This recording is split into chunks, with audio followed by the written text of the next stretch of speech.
Hello everyone, welcome back to my channel. CG pre BEd and pre DElEd की first counselling का first merit list आप लोगों का SCERT के official website पे जारी कर दिया गया है। और आज की वीडियो में मैं आपको डिटेल से बताने वाली हूँ कि किस तरीके से आपको एससीईआरटी के ऑफिशियल वेबसाइट में विजिट करके CG pre BEd and pre DElEd का फर्स्ट मेरिट लिस्ट किस तरीके से चेक करना है, किस कॉलेज में कितना कितना कट ऑफ गया हुआ है, किस तरीके से चेक करना है। साथ ही देखिए, ये आप लोगों का फाइनल मेरिट लिस्ट नहीं है, ये ओनली दावा आपत्ति के लिए आप लोगों का जारी किया गया है। दावा आपत्ति क्या होता है एंड किस कंडीशन में आपको दावा आपत्ति करना है, ये भी मैं आगे बताने वाली हूँ, सो वीडियो को अंत तक जरूर देखिएगा। अब इसके लिए देखिए, सबसे पहले आपको मेरिट लिस्ट चेक करने के लिए किसी भी ब्राउजर में लिखकर सर्च कर लेना है सीजी एससीईआरटी काउंसलिंग 2026। जैसे ही आप लिखकर सर्च करेंगे, आपके सामने इसका ऑफिशियल वेबसाइट आ जाएगा। अब आपको इसमें स्क्रॉल करके नीचे की तरफ आ जाना है और यहाँ पे देखिए, सबसे पहले एक लिंक प्रोवाइड किया गया है, लिखा हुआ है CG state council of educational research and training. इस पे आपको क्लिक कर लेना है। जैसे ही आप उस पर क्लिक करेंगे, आपके सामने एक न्यू पेज ओपन हो जाएगा। उसके बाद देखिए, आपको इस पेज में स्क्रॉल करके नीचे की तरफ आ जाना है और यहाँ पे आप लोग देख सकते हैं डीएलएड का आप लोगों का मेरिट लिस्ट जो है वो जारी कर दिया गया है। सो आप लोगों को यहाँ पे फर्स्ट लिंक प्रोवाइड किया गया है, लिखा हुआ है DElEd round first phase first provisional allotment list session 2026-27 और आज का डेट यहाँ पे मेंशन किया गया है। इस पे आपको क्लिक कर लेना है। जैसे ही आप उस पर क्लिक करेंगे, आपके सामने इस तरीके से पेज आ जाएगा। अब आपको इसमें स्क्रॉल करके नीचे आना है एंड यहाँ पे आप लोग देख सकते हैं, यहाँ पे आपको डाउनलोड करने का ऑप्शन प्रोवाइड किया गया है, तो आपको डाउनलोड वाले ऑप्शन पे क्लिक कर लेना है। इसके बाद आप लोग देख सकते हैं कि डीएलएड का आप लोगों का कितने नंबर पे कॉलेज अलॉट किया गया है। यहाँ पे आप देख सकते हैं कि यहाँ पे गवर्नमेंट कॉलेज जो है वो अलॉट किया गया है, जो स्टेट रैंक 1 है उनको ये कॉलेज अलॉट किया गया है।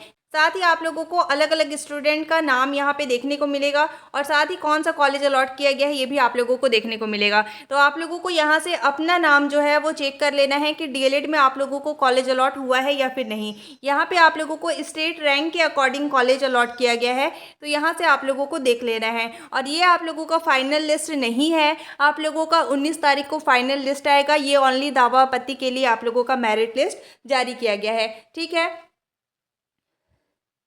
एंड ये आप लोगों का बेसिकली स्टेट रैंक के अकॉर्डिंग लिस्ट जारी किया गया है। पहले आप लोगों का ऐसा नहीं होता था, बट इस बार आप लोगों को इसी के अकॉर्डिंग कॉलेज अलॉट किया गया है। अब क्या करना है आपको कि इसे सेव करना होगा। सेव करने के लिए देखिए, यहाँ पे 3 डॉट का ऑप्शन है, इस पर आपको क्लिक करना है।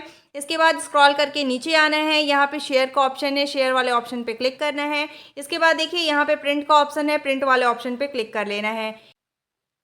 जैसे ही आप उस पर क्लिक करेंगे, इस तरीके से आप लोगों का पीडीएफ शो हो जाएगा।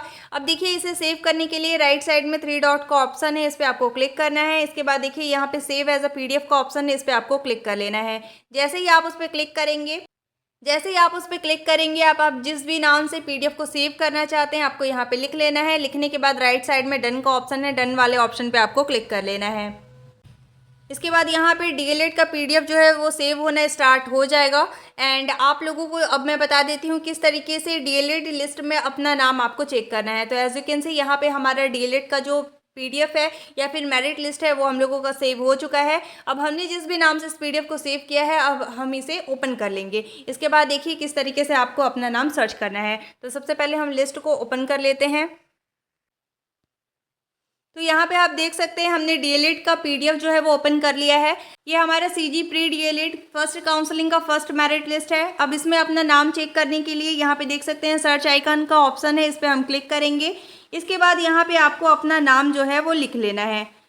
नाम लिखने के बाद सर्च आइकन पे आप क्लिक करेंगे तो एज यू कैन सी, यहाँ पे आपका जो नाम है वो हाईलाइटेड पॉइंट में शो हो जाएगा। साथ ही देखिए, कई स्टूडेंट का नाम जो है वो अंकिता है, तो यहाँ से आपको अपना नाम, आपकी कैटेगरी, आपका जेंडर चेक कर लेना है। और साथ ही आपको यहाँ पे अलॉटेड इंस्टीट्यूट देखने को मिलेगा, कौन सा कॉलेज आपको अलॉट हुआ है बेसिकली, ठीक है। और यहाँ पे देख सकते हैं कौन से ऑप्शन का कॉलेज आपको अलॉट किया गया है। मतलब प्रेफरेंस में आपने कई कॉलेज को सिलेक्ट किया है, तो कौन से प्रेफरेंस का कॉलेज आपको अलॉट किया गया है यहाँ पे आपको देखने को मिल जाएगा। जैसे देखिए, यहाँ पे कई स्टूडेंट को सेकंड प्रेफरेंस का भी कॉलेज अलॉट किया गया है। जिन स्टूडेंट का नंबर बहुत अच्छा है उनको फर्स्ट प्रेफरेंस का कॉलेज अलॉट कर दिया गया है। और ये बेसिकली आप लोगों का स्टेट रैंक के बेसिस पर आप लोगों को कॉलेज अलॉट किया गया है, ठीक है। तो यहाँ से आप लोगों को देख लेना है। अब साथ ही देखिए, आप लोगों का ये जो लिस्ट है ये फाइनल लिस्ट नहीं है, तो जिन भी स्टूडेंट का कॉलेज अलॉट नहीं हुआ है आप लोगों को बिल्कुल परेशान नहीं होना है। अभी आप लोगों के 3 मेरिट लिस्ट और आएंगे। ये जो लिस्ट जारी किया गया है ये ओनली आप लोगों का दावा आपत्ति के लिए लिस्ट जारी किया गया है, और इसके बाद 19 तारीख को आप लोगों का फाइनल लिस्ट आएगा। तो इसके लिए आप सभी को दावा आपत्ति करना है। दावा आपत्ति की कुछ कंडीशन है, चलिए मैं इसको बता देती हूँ कि किस कंडीशन में आप लोगों को दावा आपत्ति करना है। इसके लिए देखिए आपको अगेन बैक पेज में आ जाना है, और यहाँ पे देखिए आप लोगों को इंस्ट्रक्शंस देखने को मिलेंगे। यहाँ पे लिखा हुआ है महत्वपूर्ण सूचना दावा आपत्ति का, ठीक है। तो यहाँ पे लिंक प्रोवाइड किया गया है, इस पे आपको क्लिक कर लेना है। जैसे आप क्लिक करेंगे आपके सामने इस तरीके से ऑप्शन जो है वो ओपन हो जाएगा। अब यहाँ पे देखिए आप लोगों को बताया गया है कि दावा आपत्ति आपका कब स्वीकार किया जाएगा और कब आप लोगों का अमान्य कर दिया जाएगा। अगर आपका दावा आपत्ति सही रहेगा तो आप लोगों का जो 19 तारीख को मेरिट लिस्ट आने वाला है उसमें आप लोगों को ऐड कर लिया जाएगा। अब यहाँ पे ध्यान से समझिए दावा आपत्ति किस कंडीशन में आपको करना है। जैसे मान लीजिए आपका नंबर 42 है एंड किसी अदर स्टूडेंट का नंबर 41 है, इनको मेरिट लिस्ट में शामिल कर लिया गया है, लेकिन आपका नंबर ज्यादा है और आपको मेरिट लिस्ट में शामिल नहीं किया गया है। तो इसके लिए आपको क्या करना होगा, दावा आपत्ति करना होगा। इसके बाद 19 तारीख को जब आपका मेरिट लिस्ट आएगा तो उसमें कम नंबर वाले स्टूडेंट को हटाकर आपको इंक्लूड कर लिया जाएगा। इसलिए दावा आपत्ति करना बहुत ज्यादा इंपॉर्टेंट है। अब यहाँ पे दावा आपत्ति करने का कुछ कंडीशन बताया गया है। जैसे देखिए यहाँ पे बताया गया है कि यदि किसी अभ्यर्थी जिसका मूल निवासी वर्ग संवर्ग सभी समान है, मतलब अगर आपको मान लीजिए आप किसी से कंपेयर करते हैं, मान लीजिए इनका नंबर 47 है और आपका नंबर 48 है, तो ऐसे सिचुएशन में आपको क्या क्या चेक करना होगा। आपका ज्यादा नंबर है, आपका मेरिट लिस्ट में नाम नहीं आया है, इनका कम नंबर है, इनको मेरिट लिस्ट में शामिल कर दिया गया है।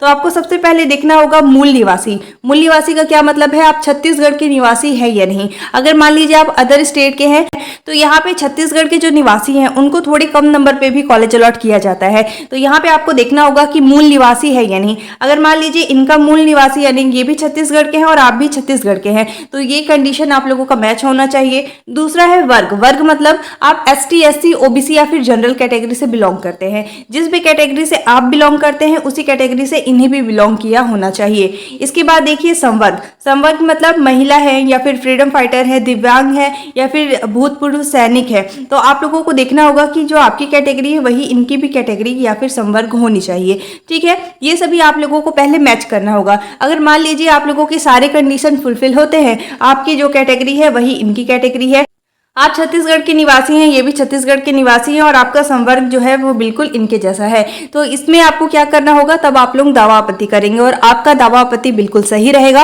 और आप लोगों का जो 19 तारीख को मेरिट लिस्ट आने वाला है उसमें आप लोगों को शामिल कर लिया जाएगा। लेकिन अगर मान लीजिए आप ST कैटेगरी से हैं और जिस स्टूडेंट का नंबर कम है और उनको मेरिट लिस्ट में शामिल किया गया है, मान लीजिए आपका नंबर 47 है और इनका नंबर 46 है, आप ST कैटेगरी से हैं और ये जनरल कैटेगरी से है, तो आप लोग क्या देखेंगे कि इनका कम नंबर है, इनको मेरिट लिस्ट में शामिल कर लिया गया और हमारा ज्यादा नंबर है, हमारे मेरिट लिस्ट में नाम नहीं है। तो इसके लिए आप अगर दावा आपत्ति करेंगे तो ये आप लोगों का अमान्य होगा, क्योंकि आप लोगों की कैटेगरी, आप लोगों का संवर्ग और मूल निवास तीनों आप लोगों का सेम होना चाहिए, ठीक है। सेकंड नंबर पे देखिए बताया गया है कि DLED के मामले में शासकीय डाइट BTI वाले प्रकरण में संकाय जैसे science and other than science भी समान है और कम प्राप्तांक वाले का चयन हो गया है, ऐसे प्रकरण को स्वीकार किया जाएगा।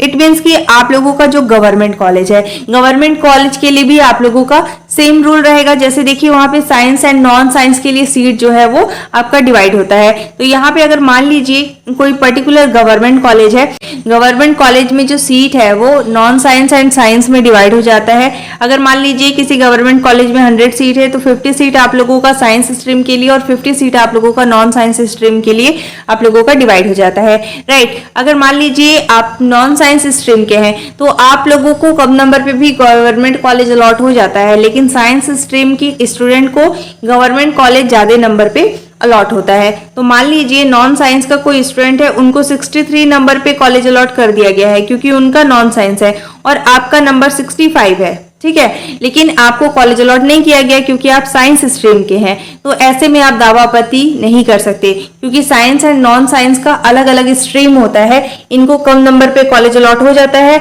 और साइंस स्ट्रीम को थोड़ा ज्यादा नंबर लाना पड़ता है।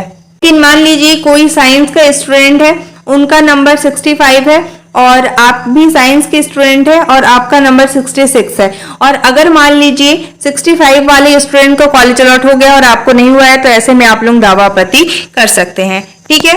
अब देखिए यहाँ पे आप लोगों को बताया गया है कि किस प्रकार के दावा आपत्ति स्वीकार नहीं किए जाएंगे। तो यहाँ पे बताया गया है सबसे पहले नंबर पे है वर्ग संवर्ग भरने में त्रुटि हो गई है। जैसे देखिए कई लोग हैं जो अपना कैटेगरी जो है वो गलत सिलेक्ट कर लिए हैं, तो ऐसे में आप लोग उसके लिए दावा आपत्ति नहीं कर सकते क्योंकि आप लोगों ने फॉर्म फिलअप के समय गलत इंफॉर्मेशन फिल किया था। सेकंड नंबर पे है डोमिसाइल संबंधी त्रुटि हो गई है। जैसे देखिए छत्तीसगढ़ के जो निवासी हैं उनके पास डोमिसाइल होना चाहिए, वहां पे आपने इन्फॉर्मेशन भी फिल किया होगा। तो अगर मान लीजिए आप लोगों ने वहां पे डोमिसाइल वाले ऑप्शन को सिलेक्ट नहीं किया था और आप लोग फिर बाद में कह रहे हैं कि नहीं अब हमें वहां पे एडमिशन चाहिए क्योंकि हमारे पास डोमिसाइल है, तो बेसिकली आप लोगों का सही इन्फॉर्मेशन वहां पे फिल होना चाहिए। जो अदर स्टेट वाले हैं उनको ज्यादा नंबर लाना पड़ता है। मान लीजिए आपका कम नंबर है, कम नंबर पे आपको अगर छत्तीसगढ़ के निवासी हैं तो आपको कॉलेज अलॉट हो जाता है, लेकिन अगर आपने इन्फॉर्मेशन फिल नहीं किया है तो आपको वहां पे कॉलेज अलॉट नहीं होगा और इसके लिए आप दावा आपत्ति भी नहीं कर सकते। इसके बाद देखिए नाम, पिता का नाम, माता का नाम इत्यादि में अगर त्रुटि हो गया है तो भी आप इसके लिए दावा आपत्ति नहीं कर सकते। इसके बाद देखिए विकल्प नहीं दे पाया। जैसे मान लीजिए आप कोई पर्टिकुलर कॉलेज सिलेक्ट करना चाहते थे लेकिन आप वहां पे ऑप्शन को सिलेक्ट नहीं कर पाए, तो इसके लिए भी आप दावा आपत्ति नहीं कर सकते। इसके बाद देखिए लास्ट नंबर में बताया गया है कि किसी अपरिहार्य कारणों से काउंसलिंग में फॉर्म नहीं भर पाया, इस प्रकार की त्रुटियों का सुधार अगले चरण में किया जाएगा। तो इसके लिए भी आप लोग दावा आपत्ति नहीं कर सकते। किन किन कंडीशन में आप लोग दावा आपत्ति कर सकते हैं मैंने आपको बता दिया है। इस प्रकार की त्रुटियों का सुधार अगले चरण में किया जाएगा। अगर मान लीजिए आपने काउंसलिंग में जो भी डिटेल फिल किए हैं अगर आप लोगों का मिस्टेक हो गया है तो आप लोग सेकेंड काउंसलिंग में फिर से फीस को पेमेंट करके अपने फॉर्म में करेक्शन करा सकते हैं।